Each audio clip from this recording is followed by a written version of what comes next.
کو علاقائی سلامتی کے لیے خطرہ ہے۔ پاکستان دفتر خارجہ نے ایک بیان جاری کیا ہے۔ بیان کے مطابق فلسطینیوں پر ایٹم بم کے ممکنہ استعمال کے اسرائیلی وزیر دفاع کے بیان پر ہمیں تشویش ہے۔ یہ بیان فلسطینیوں کی نسل کشی اور ان کا وجود مٹانے کے عزم کا اظہار ہے۔ فلسطینی وزیر کا بیان علاقائی سلامتی کے اور امن کے لیے خطرہ ہے، یہ کہنا ہے پاکستانی جو دفتر خارجہ ہے اس نے آج ایک بیان جاری کیا، اور صہیونی وزیر دفاع نے گزشتہ حالیہ ایک انٹرویو میں دھمکی دی تھی کہ غزہ پر ایٹم بم گرانا بھی ایک آپشن ہے۔ تو اس حوالے سے میں سمجھتا ہوں کہ عالمی اداروں کو، اقوام متحدہ سمیت تمام جو انسانی حقوق کے علمبردار جو ادارے ہیں ان کو جاگنا چاہیے، اور ان کو جو اس وقت نسل کشی کی جا رہی ہے بروٹل اسرائیل کی طرف سے، جو بے دردی سے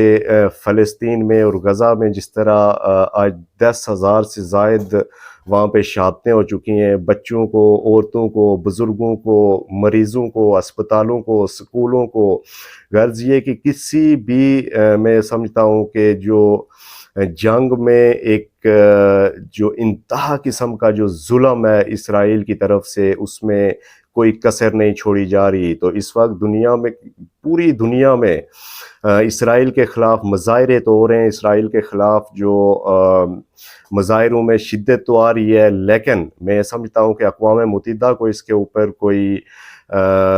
ٹھوس اقدامات کرنے چاہیے، اور جنگ بندی کے لیے لازمی ہے کہ جلد از جلد اقدامات کیے جائیں، نہیں تو یقیناً ایک بہت بڑا انسانی المیہ فلسطین میں جنم لے چکا آلریڈی، اور مزید اس کا جو خوف و ہراس ہے وہ ظاہر ہے پوری دنیا میں پھیل رہا ہے۔ ناظرین اس کے بعد چلتے ہیں، آج شاہد خاقان عباسی صاحب کو مسلم لیگ نون کے اجلاس میں نہ بلانے کے حوالے سے ان سے ایک سوال کیا گیا۔ ایک انٹرویو میں شاہد خاقان عباسی صاحب نے کہا کہ جنوری میں نے جو سینئر وائس صدر تھا میں پاکستان مسلم لیگ نون کا، اس سے میں نے استعفیٰ دے دیا تھا، اب میں پارٹی کا ایک عام ورکر ہوں، لہٰذا اس لیے مجھے کسی اعلیٰ سطح اجلاس میں نہیں بلایا جاتا۔ انہوں نے مزید کہا کہ اگر پارٹی قیادت کو میری باتیں اچھی نہیں لگتی تو مجھے پارٹی سے نکال دیں۔ تو شاہد خاقان عباسی صاحب اس وقت بڑے سخت بیانات دے رہے ہیں۔ اب دیکھنا یہ ہوگا کہ پاکستان مسلم لیگ نون کی قیادت اور بالخصوص میاں محمد نواز شریف صاحب کیا اپنے ایک پرانے اور وفادار ساتھی شاہد خاقان عباسی کے جو تحفظات ہیں وہ دور کر کے ان کو دوبارہ اپنے ساتھ چلائیں گے، یا پھر شاہد خاقان عباسی کی رائیں اب جدا ہو جائیں گی۔ ناظرین اسی حوالے سے آج ایک اور سینئر ترین رہنما، سینئر ترین سیاستدان جناب جاوید ہاشمی صاحب نے بھی ایک پیشن گوئی کی ہے۔ انہوں نے آج کہا ہے کہ عام انتخابات ہوں گے، اس میں میاں محمد نواز شریف حصہ بھی لیں گے، لیکن نہ تو سابق وزرائے اعظم یعنی کہ میاں محمد شہباز شریف یا میاں محمد نواز شریف میں سے میں کسی کو وزیر اعظم بنتا نہیں دیکھ رہا۔ انہوں نے مزید کہا کہ میں الیکشن لڑوں گا، اور میں نے کبھی کسی پارٹی کو پارٹی ٹکٹ کے لیے درخواست نہیں دی۔ تو آپ کو یاد رہے کہ جاوید ہاشمی صاحب کو بھی جو لاہور جلسہ ہوا تھا، جو نواز شریف صاحب کا استقبالیہ جلسہ تھا، اس میں شرکت کے لیے دعوت نہیں دی گئی تھی۔ تو اب دیکھنا یہ ہوگا کہ کیا نواز شریف صاحب ان دو سینئر رہنماؤں کو، جاوید ہاشمی صاحب کو اور شاہد خاقان عباسی صاحب کے تحفظات دور کر کے ان کو اپنے ساتھ صفوں میں شامل کرتے ہیں، یا پھر ان کی کوئی نئی سیاسی اڑان ہوگی۔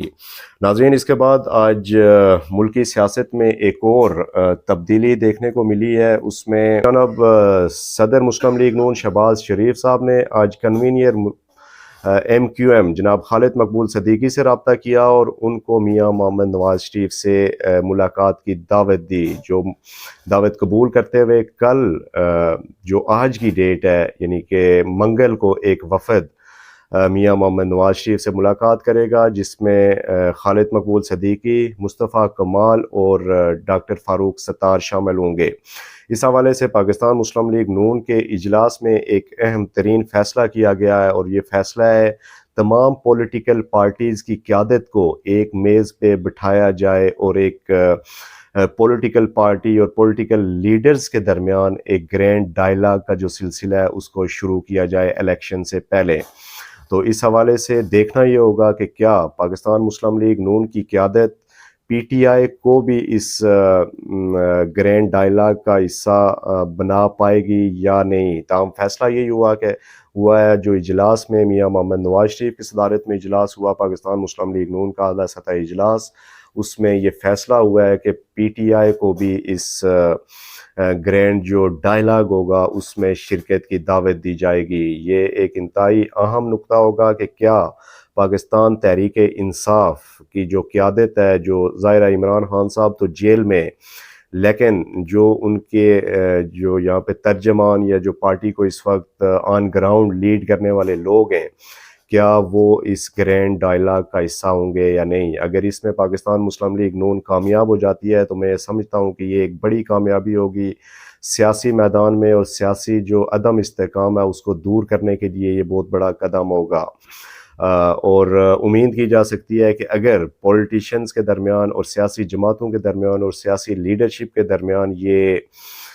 گرینڈ ڈائلاگ شروع ہوتا ہے اور یہ کسی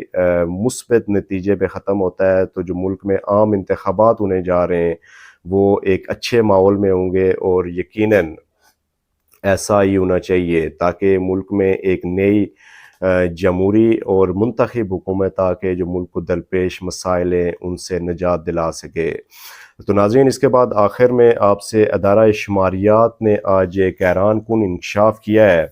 کہ پاکستانیوں نے ایک سال کے دوران کتنے ڈالر کی چائے پی ہے۔ اس حوالے سے سرکاری رپورٹ میں کہا گیا ہے کہ پاکستانیوں نے 184 ملین ڈالر کی چائے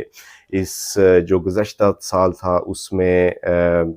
پی ہے۔ تو یہ ایک بہت بڑا فگر ہے صرف چائے کے حوالے سے، 184 ملین۔ تو ناظرین، کل انشاءاللہ آپ سے